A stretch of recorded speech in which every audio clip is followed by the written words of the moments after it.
গোপনে নিজের একটু হার্টটা দেখবেন, এটার স্পিড একটু বেড়ে যায়। তার মানে আপনার হার্টই আপনাকে জানাচ্ছে বান্দা করিস না, আল্লাহ নারাজ হবে, করিস না, আল্লাহ নারাজ হবে, করিস না। আমরা এটা বুঝতে পারি নাই, আমরা মনে করেছি এমনি হার্টবিট বেড়ে যায়, এমনি হার্টবিট বাড়ে নাই। ওই হার্টের মাধ্যমে আল্লাহ আপনাকে মেসেজ দিয়েছিল, আমি সেই মেসেজটা বুঝতে পারি নাই। কিন্তু তারপরে যখন গুনাহটা করি, মনে মনে একটা জিনিস আমরা চাই, কেউ যেন না দেখে, কেউ যেন না জানে, কেউ যেন না দেখে, কেউ যেন না জানে। আপনি করছেন আল্লাহর অবাধ্যর কাজ, আল্লাহকে নারাজি করার কাজ, আল্লাহ জমিনে দাঁড়িয়ে। কিন্তু আবার যখন আপনি বলছেন কেউ যেন না দেখে, তখন আল্লাহ পাক আপনার ইজ্জত বাঁচানোর জন্য চতুর্দিকে পর্দা করে দেয়, দেখার মানুষ আর দেখতে পায় না। বলে ফেরেশতা বলে, আল্লাহ তোমার হুকুম অমান্য করছে, তোমার জমিনে দাঁড়িয়ে তুমি তাকে প্রোটেক্ট দিচ্ছ। রব্বে করিম বলে, বান্দা তো আমার, বান্দা তো আমার, ভালো করুক আর মন্দ করুক, বান্দাটা তো আমার। বান্দা যখন কোনো গুনার কাজ করে, আল্লাহ পাক রব্বুল আলামিন তখন তাকিয়ে থাকে, বান্দা আয়, ফেরত আয়, রিটার্ন কর, রিটার্ন কর, এখনো সময় আছে, রিটার্ন কর।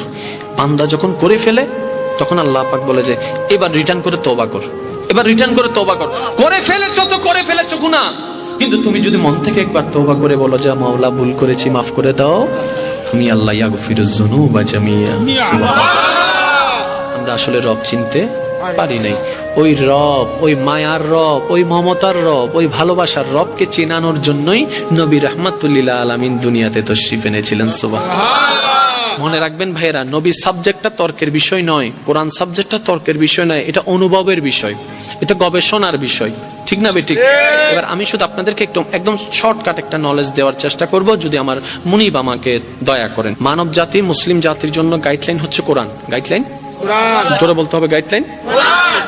কোরআন থেকে আমরা গাইডলাইন নিব, সেভাবে জীবন যাপন করব, এটা হচ্ছে আমরা। আচ্ছা বলেন, নবীর একজন সাহাবা ছিল আবু বকর, সত্যের উপর ছিল না মিথ্যার উপর ছিল?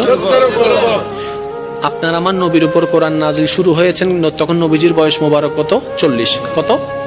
40।